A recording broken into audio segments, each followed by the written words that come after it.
Вы смотрите новости, в студии Валерия Наумова. Здравствуйте. Вначале коротко о главных темах этого выпуска. 256 техногенных возгораний с начала этого года. В Якутии продолжаются мероприятия по обеспечению пожарной безопасности. Прошла встреча главы республики с представителями женских общественных движений. Какие предложения были озвучены? Сдерживание роста цен на продукты в арктических районах. В Якутске открылся оптово-распределительный центр. Продолжается активный набор сотрудников лесопожарных формирований. Сегодня состоялось заседание оперативного штаба по охране лесов от пожаров, а также по вопросам подготовки к пожароопасному сезону текущего года. Повесткой дня стали южные районы республики. Это Алданский, Ленский, Нерюнгринский, Алекминский и Усть-Майский. На сегодняшний день низкий уровень подготовки наблюдается в Усть-Майском Улусе. Там не сформирован комплексный план местного уровня. Для координации мер был разработан сводный план тушения. В республике будут приведены в готовность 64 структурных подразделения. Планируется задействовать 1119 сотрудников. Также в Ленском районе будет расширена охраняемая зона. На совещании отметили о необходимости донести до населения о запрете выжигания сухой травянистой растительности на землях сельскохозяйственного назначения. Между тем, с начала текущего года на территории республики зарегистрировано 256 техногенных пожаров. В 26% случаев причиной возгорания становилось нарушение правил эксплуатации электрического оборудования. В 15% пожар возникал из-за неправильного использования печи. В более 22% случаев причиной становились непогашенные окурки. В целях снижения этих показателей в Якутии продолжается реализация комплексного плана дополнительных мероприятий по обеспечению пожарной безопасности.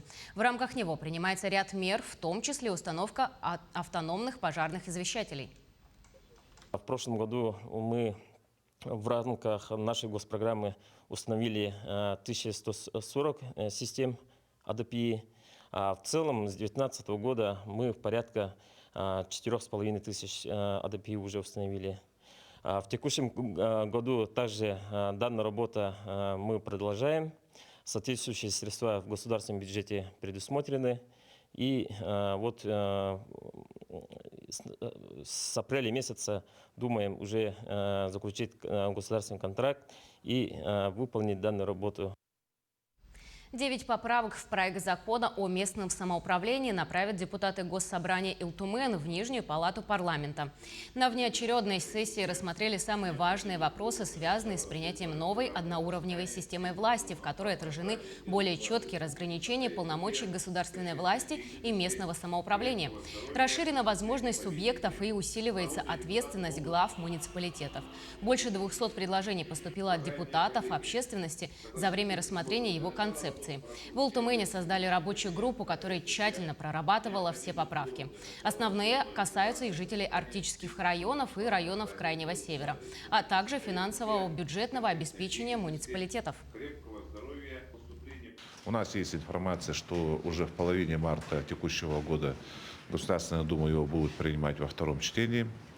Следовательно, мы в первом квартале будем уже иметь данный федеральный закон. Он предполагает достаточно большой объем полномочий передать субъектам Российской Федерации. Мы будем принимать у себя в Республике Саха-Якутия затем этот закон. Но, тем не менее, сегодня мы свои замечания направили 9 поправок, которые касаются в основном интересов такого огромного субъекта, как наша республика. Глава Якутии потребовал обеспечить ввод республиканского кардиодиспансера в заявленные сроки. Для своевременного и качественного завершения работ по строительству республиканского кардиологического диспансера требуется мобилизация усилий всех ответственных структур. Правительству республики поручено перейти на режим ежедневного контроля за ходом строительно-монтажных и пусконаладочных работ, также за прохождением итоговой проверки органом государственного строительного надзора. На сегодняшний день строительная готовность объекта составляет 97%, а с учетом монтажа и установки медицинского оборудования 88%. На объекте параллельно ведутся работы по устранению замечаний органов государственного строительного надзора. Итоговая проверка пройдет 22 февраля. Инициативы женских общественных организаций станут основой плана мероприятий Года матери. Глава Якутии Айсен Николаев накануне в режиме видеоконференц-связи провел встречу с матерями, представителями женских общественных движений республики. На встрече с главой региона представители женских движений обозначили ключевые темы, касающиеся повышения качества жизни многодетных семей и социального статуса матерей, сохранения здоровья женщин, социальных льгот и укрепления института семьи. В рамках мероприятий Года матери предложено разработать QR-брошюры для молодых родителей по планированию ребенка, рождению и воспитанию детей. Также было озвучено, что необходимо внедрить сертификат молодоженов. Еще одно предложение было направлено на бесплатное обучение женщин, проживающих в районах республики. В республике продолжается вакцинация детей. В столице региона детей и подростков принимают по адресу улица Петровского, 10/1. Их прививают добровольно и только по согласию родителей. Дети от 12 до 15 лет приходят с родителем, а те, кто старше, могут подойти самостоятельно. Им ставят специально выпущенную вакцину «Спутник М» с 2 компонентами. Начиная с 28 января первой дозой привиты около 160 детей и подростков республики. Главное, чтобы ребенок был здоров, чтобы сейчас у него не было никаких жалоб, температуры. И в ближайшие дни, где-то до 14 дней, чтобы он себя чувствовал здоровым. И подходите, обязательно вакцинируйтесь, потому что центр у нас работает сейчас. Мы будем работать уже и в выходные дни тоже. В праздничные выходные, у кого второй компонент выпадает на выходной или на праздник, то есть мы будем все равно приглашать, потому что нам очень важно 21 день, именно мы должны выдержать эти. Позже мы не приглашаем. Между тем, с сегодняшнего дня школьники Намского УЛУСа вышли на очное обучение поэтапно, так как эпидситуация по УЛУСу остается напряженной. По решению санитарно-эпидемиологической комиссии УЛУСа в очном формате будут учиться некоторые школы и классы. Школьники с 5 по 8 и 10 классы остаются на дистанционном обучении до 21 февраля. Объекты с круглосуточным пребыванием, то есть интернаты, будут принимать детей со справкой эпидокружения и от педиатра. Полностью возобновляется работа учреждений дошкольного образования. Также будут учиться студенты Графского техникума. Так как общежитие педагогического колледжа было передано Намской центральной районной больнице, на обучение пригласили совершеннолетних студентов села Намцы. В 6 населенных пунктах, где еще у нас обострение есть по эпидситуации в таких школах, это в Линском наследии, Хамагатинском наследии, Хатынарынском, Кобяконском, в Трехомстахском наследии и в Кравском берегу, мы пока придерживаемся дистанционного обучения для учащихся среднего звена. А начальные классы и 9 и 11 классы, которые сдают государственные экзамены, они будут перейти на очное обучение. Якутия будет оставаться одним из главных регионов, обеспечивающих прирост добычи нефти и газа в России. Имеются значительные объемы перспективных и прогнозных ресурсов, а также хорошие возможности для новых открытий. Так, в Усьмайском районе проводятся сейсморазведочные работы по поиску углеводородного сырья. Усьмайский район является не только золотодобывающим, но и перспективным в плане добычи нефти и газа. На нашей территории неоднократно проводились геологоразведочные работы по поиску углеводородов, и это не случайно. Нетрудно предположить, что в случае обнаружения запасов сырья наиболее короткий путь для транспортировки – это Порт-Аян, который граничит с Усьмайским районом, а это огромное преимущество для доставки. Не просто геофизики приходят на пустое место, есть, значит, к этому большие предпосылки. Поэтому наличие инфраструктуры при поиске, если мы говорим про углеводороды, то это в любом случае остается инфраструктура. Это труба, это дорога, это ЛЭП, и дальнейшая транспортировка. Нетрудно предположить, что у вас наиболее ближайший удобный пункт транспортировки – это, наверное, все-таки Порт-Аян.